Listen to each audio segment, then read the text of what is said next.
All right, everybody. Well, welcome into Mindset Mornings again. Content we're doing right now, Feel the Fear and Do It Anyway. And chapter 10, Choosing Love and Trust. A little bit more robust chapter, a lot of incredible content in here. So many things we get to talk about today. And I absolutely want to hear from you guys on what caught your attention. I got lots of stuff highlighted. I could talk the whole time. And that's not what this room is about. It's about you guys sharing your takeaways. So what do you got? Well, I'll say something, Russ. I was actually really surprised when she was sharing the stories of how difficult it was for people to actually go home and thank and show appreciation to their spouse, the people they love. I kind of found that shocking just because I don't know, that is something that comes so easy to me. I probably overly thank and show my appreciation sometimes, but anyway, it gave me some insight on just thinking about when you're working with other people and clients and agents, and maybe just understanding that is not something that comes so simple to everyone.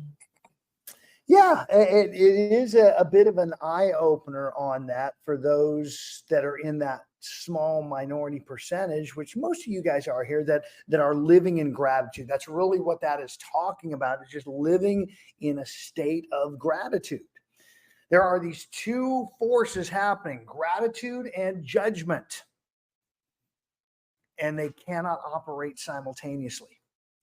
And so you'll see yourself flipping into judgment when you're blaming, when you're getting angry, when you're creating story, and just really catching yourself and going back into gratitude and just true thankfulness for everything and everybody. You would not be where you are if it wasn't for all the bad. All the bad got you to where you are at this moment. And then, even if you're in the midst of it right now, there could be a lot of things, I don't know, going on in your life right now that are causing chaos, pain. Working on being grateful, on knowing that on the other side of this is amazing things. Because here's the fun part. How many of you would like to have a breakthrough in your life?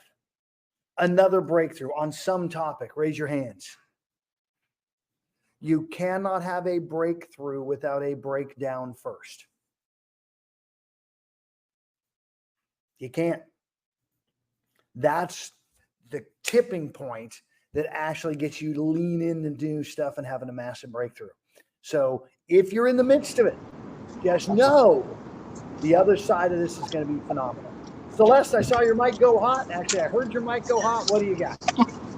Well, I'm just going back into my own life, and the biggest things that were the hardest things were actually what made me change who I was as a person. So, in other words, this idea of going through divorce, I can feel the change from the night that I made the decision, and I actually spoke the words to my mom. And I told her that I was going to file for divorce. When they were gone, they went to China. So I was like, well, I better tell her before she comes back that I'm going to file for divorce. And I had the weight of the world on me, that my life was like a constant dark shadow. And when I finally had the courage to put the words out there, I kid you not, it was nighttime, but I felt like someone had taken the house roof off and the sun was shining just in that one moment. And I'm thinking about the gratitude that I have that she wasn't standing there in judgment of me. If anything, I was thinking, I was judging how she was going to end up being in this moment. And she was like, we were wondering when it was going to take you. This, like, when were you finally going to say something? And I'm so glad that I had courage. I realize now, like, I look back and I realize, everybody has their moment. That was my moment. I finally took ownership of my life. And I said, it can't get worse than where I'm at. So F it. Well, and I absolutely love the fact you're acknowledging you took ownership of your life up till that moment, and maybe even some after. Yet it was a lot less. It was all blame. It was all pointing the finger outward. It was all them. Them. And then once we take it, we now get to start. That's the first step in seeing how it's all us. By the way, these steps into adulthood. So I loved this section I want to bring in at this moment. How many of you here are adults? I am. I'm hearing some, and yet I want to go into her definition here on page 152. It requires a mature adult to give, and most of us never really grow up. I consider an adult to be someone who takes responsibility for their own experience of life, someone who is secure in themselves, who doesn't blame, and who expects to contribute their fair share. An adult is someone who keeps their word. I'm going to add to others and to themselves, appreciates what they have, and doesn't take things for granted. Can you see why most of us have never really grown up? Second piece of this is giving, as we're talking about in this section of love and trust, is an acquired skill that few of us have mastered. These components are tied together and require a great deal of practice.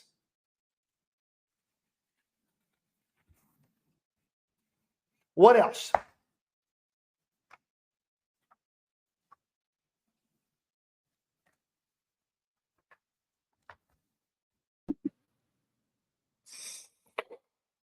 It seems like two things that I thought through. When you really think about giving without any expectation in return, that's the true nature of it. Because if you're ever expecting something in return, you're not really giving, you're investing, right? You're investing in that you'll receive something back.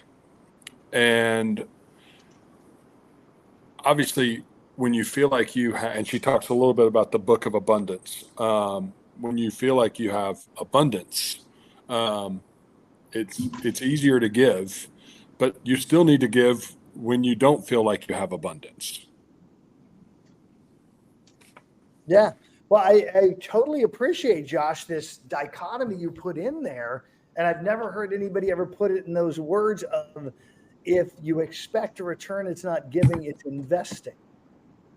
Which there's nothing wrong with that either. But in this case, it's not giving. Yeah.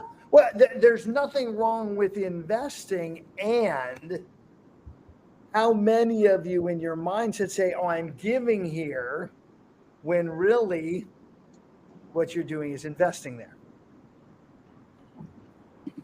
Well, it made me think about it a little bit, because in a lot of what we do, we're providing or creating value in the hopes that it reciprocates. Yeah. And so I can't really look at, doing things for clients, like my appointment today at 11:30. Hopefully I'm investing my time, investing my efforts, and hopefully that'll show a return. That's just actually real estate is kind of how I was able to look at the difference. Wait, it's not giving, it's investing. Well, and here's the interesting part, Josh. What we're talking about in here is changing your mindset. And this can go back a couple of books to Bob Burg and Go Giver. Of, okay, instead of approaching this from a mindset, I'm investing. Because if you are investing, aren't you going into it with an expectation? The way you get rid of that expectation and have a truly authentic connection is by, quote, giving. And there were so many examples in here of what to give and how to give, even if you're not in a place on financial, and that one's your struggle, there's still lots of other places you can give.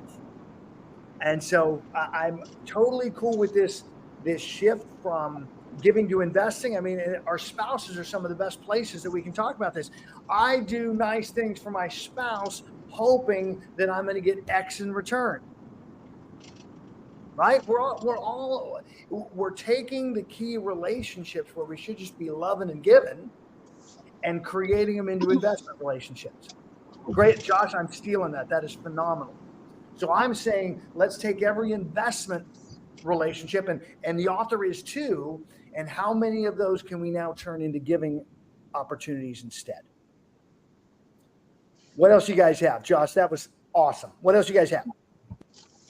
Just want to add to the giving portion, like you talked about, giving with a return, and also is investing, and giving is an investment. It is an investment, and sometimes it's who are you trusting the return for? Where, what investing also has an expectation of a specific type of return, perhaps. So if you're Jeanette, I want to break this right now, because this is the key component. Giving is not with an expectation of return. well, That's not the true essence of giving. As Josh said, nope, that's investing. Even if it's an ethereal expectation. Yeah.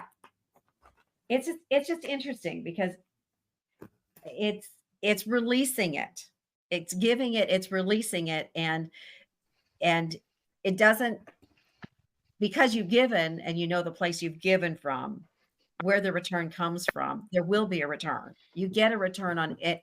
Nothing is done without having something in return, including if it's not good. If you don't do it. So there's, it's a realization that's a return, not an expectation. And so absolutely lean into that. And by the way, that's the magic. Just want to say one thing. So as a parent, when my kids were small, I would do things for them, not because that I wanted them to do things back to me, but I wanted to teach them how to be good.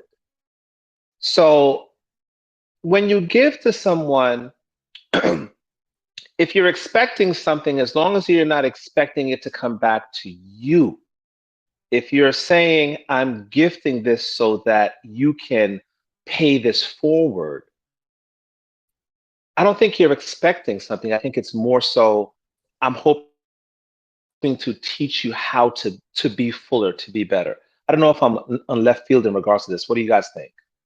Well, I think you're leaning into part of what Jeanette's saying, that it's giving without an expectation, especially of yourself. And what I would take what you talked about with kids, client, you're giving to pour into them and their growth.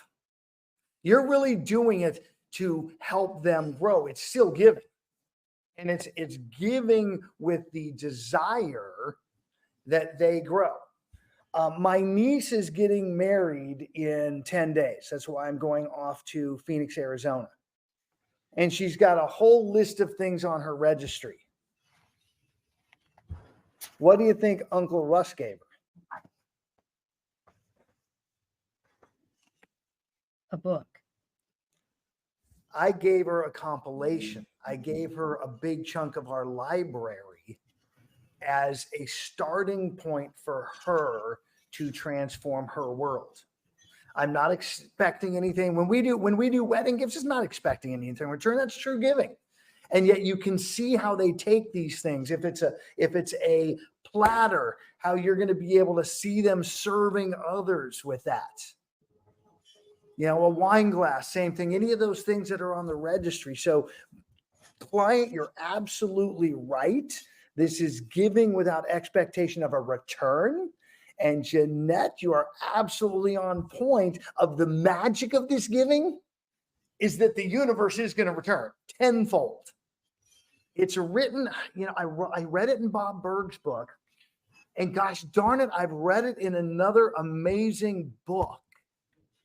I think it's called the Bible, where this is the way to live. And if you do, give with a clear heart and no expectation, God just brings it back. And I get to witness this. I get to witness this with you guys when you step up. I get to witness this with our leaders when they step up. So many cool things happening around us that this content's going to keep opening our eyes to. What else you guys have? Russ, I think thinking of the giving of information when it comes to talking about other agents and recruitment, I think this is such a huge one because, first of all, to me, if we're just collaborating with agents in general, that's always going to build better transactions and relationships, but there's just always so much fear because of this dog eat dog, competition that we have. But I thought a lot about that as far as the recruitment aspect, that essentially like with sending them a book when we're done with a transaction and we don't expect anything. I mean, I love that. I have a couple of appointments from yesterday that I'm meeting with people. So I'm just really going to be hanging on to that thread of what can I just provide them without trying to look for that future, potential So, return. During the forced call time yesterday, you set a couple appointments. Freaking awesome. Yeah, So I said too.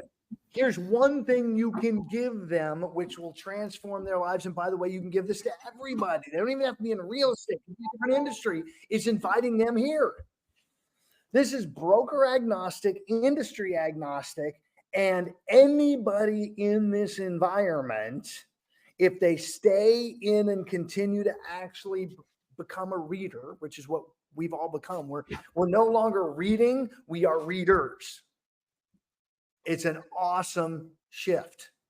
And if they just come in and plug in, their life will transform. So giving them information, giving them attention.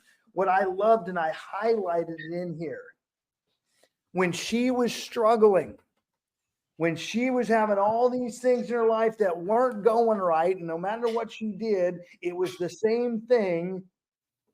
She didn't say it was time to try something different.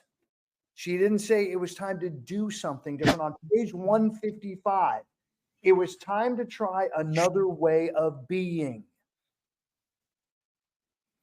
As you pour into people and love on them and give by being a giver and really leaning into this of giving and sharing, you are being someone different. Those of you that are in this room that are now readers, you are being someone different. And that is where the magic happens.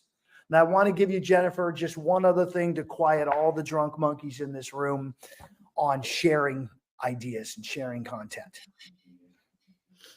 You discover this magical thing that's going to make real estate go nuts for you, and you can't share with anybody in your marketplace because of the dog eat dog world, right, Jennifer? How many, by show of hands, have been in a training with me or someone else, and you have discovered something that you believe could absolutely transform your real estate business and blow it up? Raise your hands. And how many of you have had that happen and then never implemented it? Raise your hands. Okay? That's the human animal. You can literally give away in your marketplace every single perfect idea. And two things will usually happen in the mind of the average person. They won't implement it, or they won't believe it. And so it still won't get implemented. So you keep loving on people, you keep giving. John Maxwell, when I saw a great video of him this weekend, an hour, and he was talking about the 10 people in his life. He's got a list of 10 that he is looking to transform their lives. And he keeps, some have been on that list for 8 years. And he just keeps pouring in and loving, and they're not yet ready to make that shift. And yet by pouring in love, and he knows by giving that shift is ultimately going to happen for them. And he gets to be the one that has created the environment to help them transform their own lives. What else from the content? I just want to add to what you just said, as well as to what Jennifer said. One of the things that I think we fail to do enough is to say, how can I best serve you? just asking that question can really change that person's perspective of who are you when you're in front of them? How are you showing up? And I mean, I'm in a position where I'm helping mentor new agents at EXP. And what I'm knowing is that their slate is not only blank, but in my impression, it is clean of error. And I am hoping to build from day one good practice. And yet, I should ask, what do you want? What do you want of me or this experience of working with me? How can I be of service to you? And just opening that mindset up gives them the platform to tell me, what do they want of me? Because some come with no expectation, and that's fine, but that's not the reason I'm in front of them. I'm not there to deliver nothing. I'm really, my purpose is, as we have all just been talking about, my belief is I am here to lift them up. I don't know what that exactly means to them, but I know what it means to me. But I think I need to be asking, what do you believe is the purpose of our being together? Thank you, by the way, Jennifer, for you saying it, because I have to ask that more often. That is phenomenal. I love this room, how everybody is helping each other open up our blind spots and learn more together. Pretty powerful. What else you guys have? Can I just comment on, Celeste, what you were saying? I think the blank slate is a real thing. And I was talking with an agent yesterday, and she said, I don't know what these new agents are going to do in July. And I thought, like, is she forgetting I'm a new agent? And to me, my thought was, it's great because we're learning the new way first. It's the only way we've ever known. It's like having twins, which we did have. We didn't know any different, one baby or two. So it's the same idea. And I think that's a great way to come into it. Judy, will you allow me to ask the room a question? Okay. From your interactions with Judy in this room, how many of you thought Judy was an experienced agent? I did. Okay. Thank you. Yeah. I had no idea. None. You Oh, that's keep really showing up funny. like you That's are. great. I have bought and sold 13 homes personally in my life, and That's I'm not not new. inexperienced. I'm not new to the area, but That's your finally decided experience. to do it. Well, All right, your guys. experience is more than most. Oh So yeah. you're standing there thinking, oh, I don't have any experience. Really? No, I think you know. have a lot. Yeah, I do. I do. All right. What else you guys got? Give away praise. Robert Camacho, I saw your mic come hot. Yeah, I was going to say, when you first showed us this book to read it, I was thinking, I'm not really interested in this book. I mean, just the title, don't judge a book by the cover. And one of the hardest, I think, things, the fearful things, is to actually this chapter give something, love somebody when you're not getting any of that back, or when there is truly no expectation. To love the unlovable, to give to the people that are just takers. So this is a lot deeper than I think the cover says, because I was just thinking it was going to be one of those things, if you've never killed a roach before, go find a roach and step on it, overcome your fear. But it's not that at all. It's really it's a mindset shift. And so thanks for bringing this book. Yeah, you are absolutely welcome. And it actually reminds me, as you're talking about this gratitude for everyone. I told you guys I was in this spiritual retreat for the last 3 days this weekend. And I was in a room of very conservative philosophical thinkers. by the way, including myself, my history, I've always played, politically a very conservative world. And the speaker said something that had us all laughing and at the same time all looking in the mirror. Jesus died for Democrats too. That level of love that we should have for everybody. It's, again, this giving of time, this giving of talent, this giving of information is not just to those we're aligned with. It's doing it for everybody. And that becomes the big challenge, is you've got people in your life. I know when I first started working this on, had a bunch that are on the judgment side of my world, not the gratitude side of my world. And moving them to the gratitude side is part of what you get to do. She talked in this chapter specifically about working on that piece of showing gratitude for the people that are on your naughty list, of loving on them, of giving them great gifts.